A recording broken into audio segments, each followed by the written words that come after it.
Welcome back to the channel. Today I'm going to be talking about knife fighting, but more specifically, I'll be talking about my book, Knife Fighting, a step-by-step guide to practical knife fighting for self-defense. Let's check it out. So here is the book. This is the front cover. This is your spine, and this is the back of the book. Now this book is approximately 290 pages.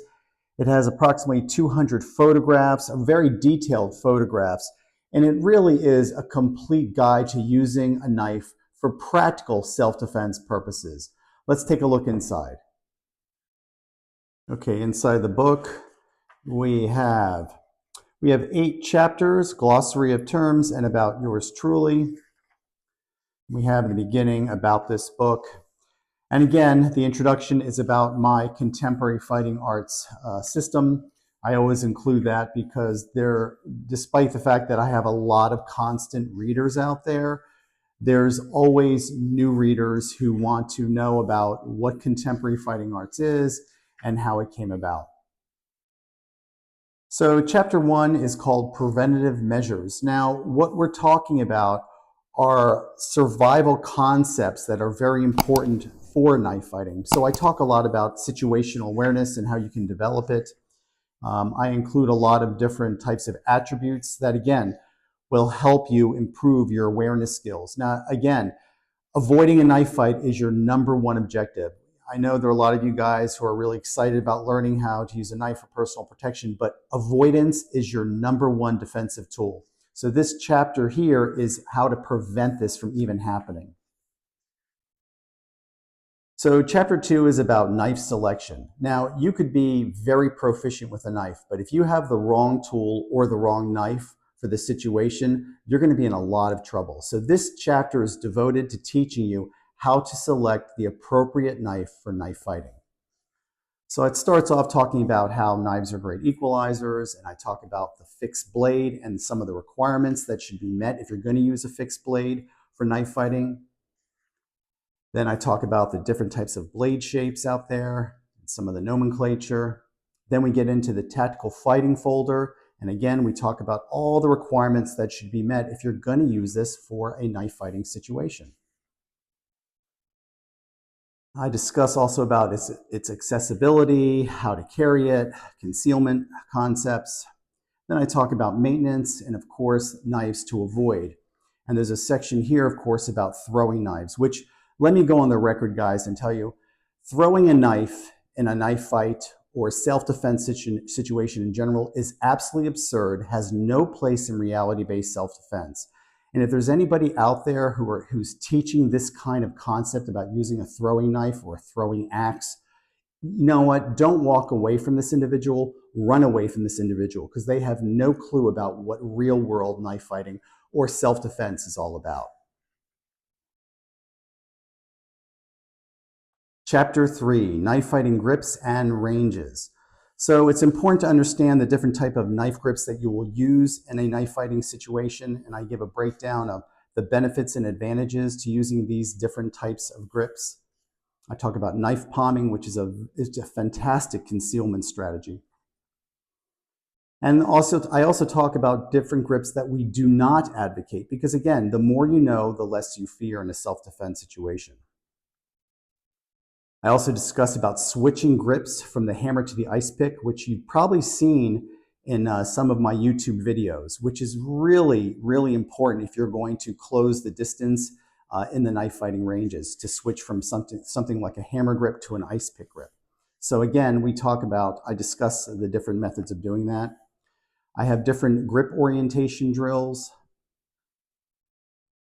Now, within this chapter, we have knife fighting ranges. So we give a breakdown of the different ranges and what you can expect that can take place in these particular types of ranges and the grips that are associated with these ranges. Chapter 4, Stance and Footwork. So in this chapter, I introduce you to my knife fighting stance that I teach in my contemporary fighting arts system. And as you can see, it's very different from other styles and systems out there. And I give a real analytical breakdown on why this is probably the safest, most efficient, and most effective stance you can use for a knife fighting situation. So when you read this, you'll really get an idea of the advantages of using this particular type of knife fighting stance.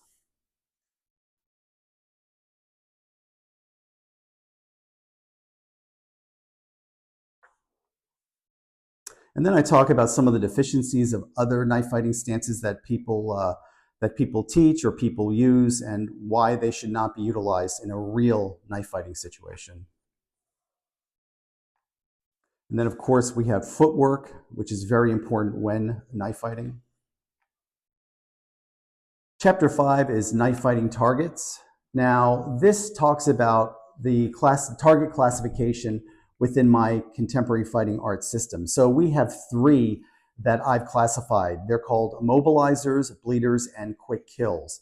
So I discuss these particular target classifications and the advantages to them and when to use them in a knife fighting situation. Now, it's interesting to mention that knife fighting targets is such a popular subject that I actually wrote a separate book called Knife Fighting Targets that's also available on Amazon. So I'll put a link in the description down below if you want to check that book out. Now, that book is not about knife fighting techniques specifically. It's more about the targeting system, a very detailed analysis of the targeting system when using a knife for personal protection. There's quick kill targets, shock impact. Now, shock impact is a very interesting subject because, you know, you're not always going to make contact with soft tissue targets in a knife fight. There's a very good chance that you're going to hit bone. More specifically, when slashing, you're going to hit bone, and also stabbing as well. So it's very important to mention that you have to anticipate impact shock and be prepared for it, or you're going to lose your weapon. So this ties in directly to weapon retention skills, and I give a great drill that you can use to prevent it from happening to you in a self-defense situation. Chapter 6 is cuts and angles of attack. So what I do here is I really give an analytical breakdown of the different ways that you can use the knife to cut. And I talk about there are some methods that are completely inappropriate. And again, the idea is to let you know all there is to know about knife fighting and then give you what I consider to be a very logical solution. But I like to put it all out there for you to see, and then you can come to your own conclusions as well. Also, here I talk about blade contact points, which is a very important knife fighting strategy that is not discussed in the knife fighting circles. So this is something that can really make a huge difference in how you do in a knife fighting altercation. Then we have the 9-angle numbering system. Now, I've discussed the numbering system or the angle system in a previous video. It was the stick fighting martial art video, and how the limitations and just how many of these angles are inappropriate for self-defense. So the 9-angle numbering system that applies for stick fighting also applies for the knife. Because I'm telling you, when you're in a knife fight, you do not want to waste your time on doing anything that is not efficient, effective, and safe. Anything more than that, and I'm telling you, you're running the risk of getting yourself severely injured or possibly killed. So there's your numbering system and descriptions.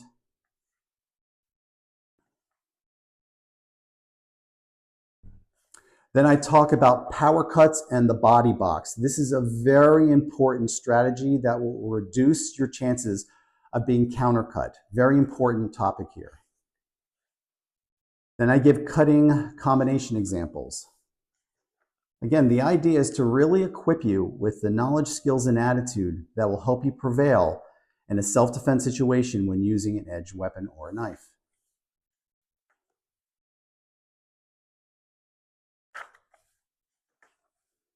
Lots of detailed photographs.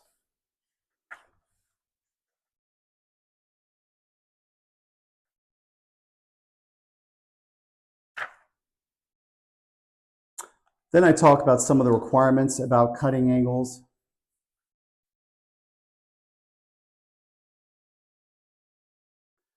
Also, this section talks about understanding knife wound reaction dynamics. Now, again, probable reaction dynamics are very important. In my book, Maximum Damage, I talk a lot about what we call PRD, probable reaction dynamics, and it applies to knife fighting as well.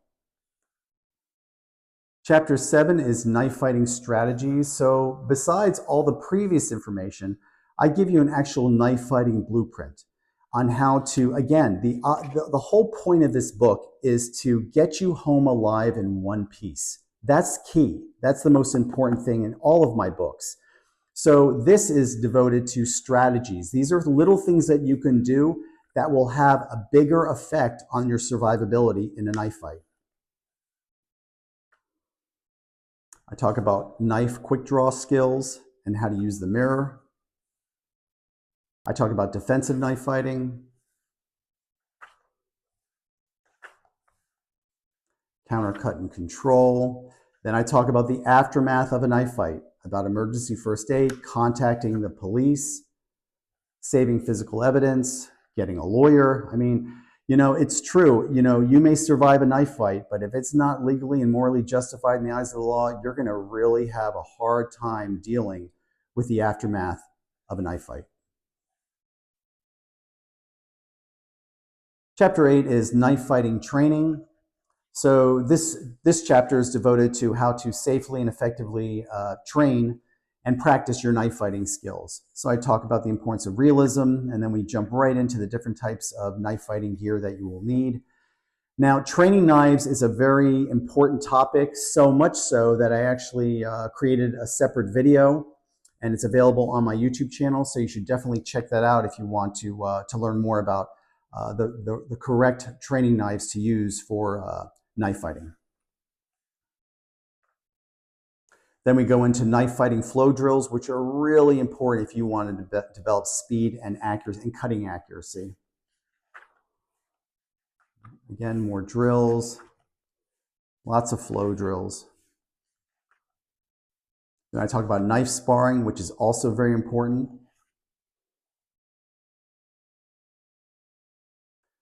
Then again, knife retention training, which is something, again, people don't work on. If you're going to use a knife for self-defense purposes, you better pray to God that you can hold on to that weapon. And that's what these drills are about. Specifically, we have a knife struggle drill, which is a great drill, which is featured. And then, so this drill and many of the techniques, just about most of the techniques, are featured in my Warblade program, which is available on my website. So you can check that out too. And I will include a link in the description down below for that video.